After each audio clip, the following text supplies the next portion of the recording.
What we're seeing on this battlefield is nothing short of stunning. The IRGC headquarters obliterated. Over 50 senior military commanders gone. 10,000 targets struck across Iranian territory in just 10 days. Their navy eviscerated. Their air force grounded, to say the least. Their missile launches have collapsed from the first day of the operation. And now a crack has opened up inside the Iranian regime itself. Stick me to the very end of this video because we got CENTCOM footage, we got the latest from the Pentagon, and we've got geopolitical analysis that will show you exactly where this is all headed. You are not going to want to miss this. Hey gang, it's me, Dr. Steve, your Patriot Professor, here to help you make sense of the madness with breaking news and analysis you're not going to get anywhere else. So make sure to smack that bell and subscribe button. Also, we both know you don't have time to consume news 24/7. That's my job. With my Patriot Alerts, I'll sift through the leftist lunacy and send you reports on what's really happening and how it affects you and your family. Just click the link in the description. In 60 seconds, you'll be all signed up. We have officially now entered day 11 of the Iranian war, and the CENTCOM assessment of the damage to Iran is nothing less than cataclysmic. U.S. armed forces have struck more than 5,000 targets in Iran over the first 10 days of the conflict. Now, these targets include air defense systems, ballistic missile sites, missile and drone manufacturing facilities, military communications infrastructure, and over 50 Iranian naval vessels sunk or damaged. Take a look at this footage. It shows the stunning moment an Iranian naval vessel gets blown up by Allied strikes. Marco Rubio yesterday confirmed that their navy is indeed being eviscerated. And Israel's bombing campaign is just as fierce by day 4 alone. So this is by March 4th. The IAF had already dropped 5,000 bombs on Iran, matching the total munitions used in the entire 12-day war in June of last year. By March 8th, the IDF reported approximately 3,400 strike sorties throughout Iran, with over 150 air defense systems disabled and approximately 300 ballistic missile launchers destroyed. If you don't know, the U.S. and the IDF forces have divided Iran geographically, right? So Israel handles western and central Iran, where long-range ballistic missiles targeting Israel are launched, plus regime targets in Tehran. And the U.S. handles southern Iran, where shorter-range missiles targeting Gulf bases are launched, and has taken full responsibility of destroying the Iranian Navy. So when you add them together, the combined U.S.-Israeli campaign has struck upwards of 10,000 targets across Iran in 10 days, plus Israel's separate 600-plus targets in Lebanon against Hezbollah. CENTCOM just released footage showing a direct missile hit on the Islamic Revolutionary Guard Corps headquarters in Tehran, obliterating the entire structure. The IRGC's Internal Security Command for the Tehran region, the same facility that coordinated suppression of Iranian protests, was also reduced to rubble. And at his press conference earlier this morning, Pete Hegseth confirmed that over 50 senior Iranian military leaders have been wiped out. Yesterday, President Trump spoke with CBS News on the phone, and he said, quote, "I think the war is very complete, pretty much. They have no Navy, no communications. They've got no Air Force." He added that the United States is very far ahead of the initial 4 to 5 week time frame. Here's Fox News on their analysis of the latest from the ground. We are seeing far fewer missiles. It was actually a 10-hour lull in launches overnight, as the Iranians are having trouble getting off large barrages. And the president even said there were times over the past week where they fired dozens of missiles at a single time. And he told me there were moments where 100% of those missiles were shot down. And so what the United States has been able to do here, according to President Trump, is basically take out Iran's ability to respond. And while there are still missiles flying toward Gulf countries and toward Israel, their ability to attack these countries and U.S. forces in the region is being depleted. You could see that depletion in real time as Iran launched 350 missiles on the first day of Epic Fury to now, as of today. They've only launched 24. Same with the drone strikes. They've gone from a high of 541 strikes on day 2 to now just 95. And the strikes are increasingly sporadic, and one might say spasmodic. There's little rhyme or reason to them. If you don't know, Iran's IRGC, their Islamic Revolutionary Guard, is comprised of something called the Mosaic, which is a decentralized defense doctrine that allows the IRGC to split up into 31 largely independent regiments in the case that their top leadership gets wiped out, which it has. So the Mosaic gives provincial commanders the authority to act autonomously without waiting for Tehran's approval. But its Achilles heel is that it's nearly impossible for them to launch coordinated attacks, since so much of their command and control and communications capabilities have been wiped out. So that's why you're seeing these very sporadic launches. Add on top of that the severe degradation of those forces in terms of their missile and drone capabilities, and you have precisely the kind of limit and depletion that we're seeing in their retaliatory strikes. So that's the IRGC's response. That's why it's so sporadic and spent. Kind of like the energy markets yesterday, right? Did you see that? They were flipping out in the early morning hours. Monday actually saw the wildest single-day oil swing in modern history. Brent crude surged past $119 a barrel early in the session. It's the largest single-day spike since 2020 as Strait of Hormuz tanker traffic remained frozen. And then Trump said that the war was basically complete and would end soon, and he promised to hit Iran 20 times harder if they blocked Hormuz oil flows, and lo and behold, prices cratered.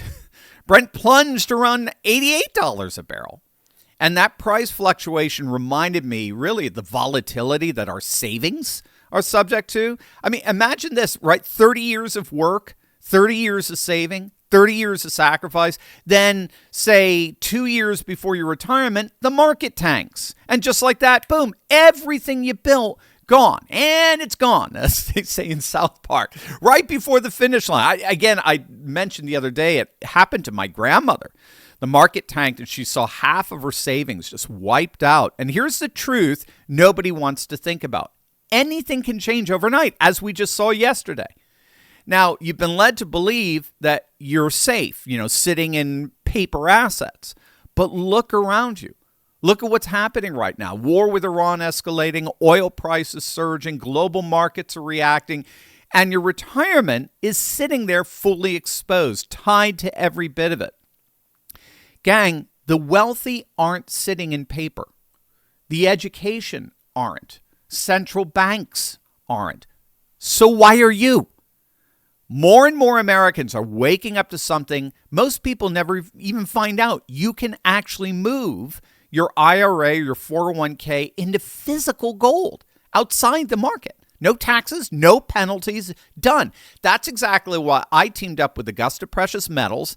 They showed me how it all works, and they've helped thousands of Americans understand how to protect part of their retirement with real physical gold. So here's what you need to do right now. Go to turleybuysgold.com or text Turley to 35052 and get Augusta's free gold guide.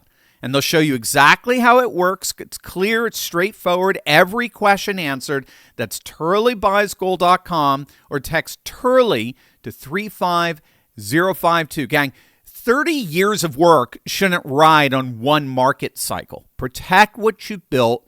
Get the guide today. Geopolitical analyst Zineb Rabua just posted this today. Quote, today's military campaign in Iran will be absolutely brutal. My sense is that during this first week, the U.S. delegitimized the Islamic Republic, referring to the Ayatollah crisis with back-to-back supreme leaders getting eliminated. So the U.S. delegitimized the Islamic Republic as a functioning governance entity, and now they're in the process of delegitimizing IRGC as a functioning military, again referring to how the leadership is being vaporized and other humiliations, with the Houthis in Yemen not joining the fight and Hezbollah degraded. The military aim is to prevent in the next 10 years the reemergence of any threat and total elimination of basic ones, nuclear missiles, etc. But the political one is to enable someone like Pezeshkian and non-hostile political actors to take over. You can call it regime change, but it's more a restructuring, very much like what we're seeing in Venezuela that's working out quite well. Now, what she's highlighting there is the very real divide, the factional division that's opening up inside the Iranian regime as we speak. Remember, Iran has a supreme leader and it has a president, right? The supreme leader is Iran's highest authority.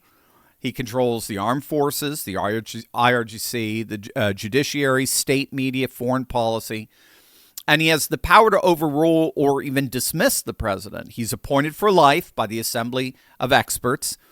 The president is the head of government, so he's elected by popular vote every 4 years, and he manages day-to-day domestic and economic affairs. But he operates entirely under the supreme leader's authority and can't make major military or foreign policy decisions independently. So what these strikes have done by delegitimizing the regime with taking out the supreme leader, in fact, we don't even know if the current one, Khamenei's son, Mojtaba, is even alive.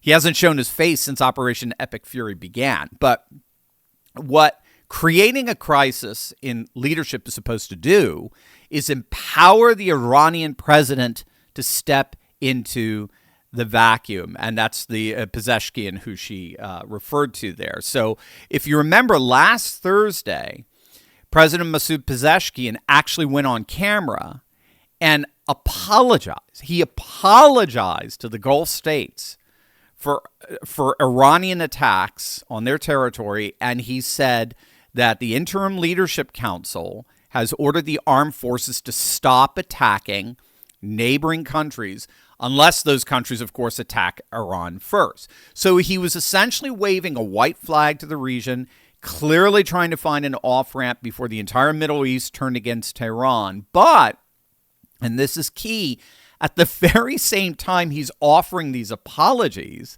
and said that they wouldn't be attacking Gulf states anymore, the IRGC, the Islamic Revolutionary Guard, they were firing missiles at those very same Gulf states. So within hours of Pezeshkian's apology, I mean, literally hours, Dubai International Airport was hit by a drone. There were explosions reported in Abu Dhabi. Missile strikes continued unabated across the Gulf.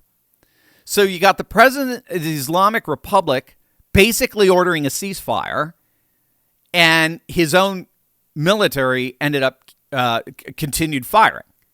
And that signals a clear rift between the presidential faction and what's left of the Supreme Leader IRGC faction. And so that's why these strikes this week targeting the IRGC was so devastating. It's not just wiping out their military, it's wiping out literally the regime's infrastructure.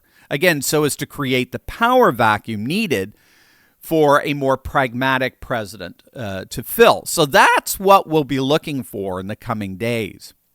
The extent to which the IRGC continues to be decimated and the extent to which Iran's more conciliatory presidential faction begins taking power and calling the shots. And ultimately, that would mean a decisive end to the regime itself. So what do you guys think? Let me know in the comments section below. And as always, make sure to smack that bell and subscribe button for breaking news and analysis you're not going to get anywhere else.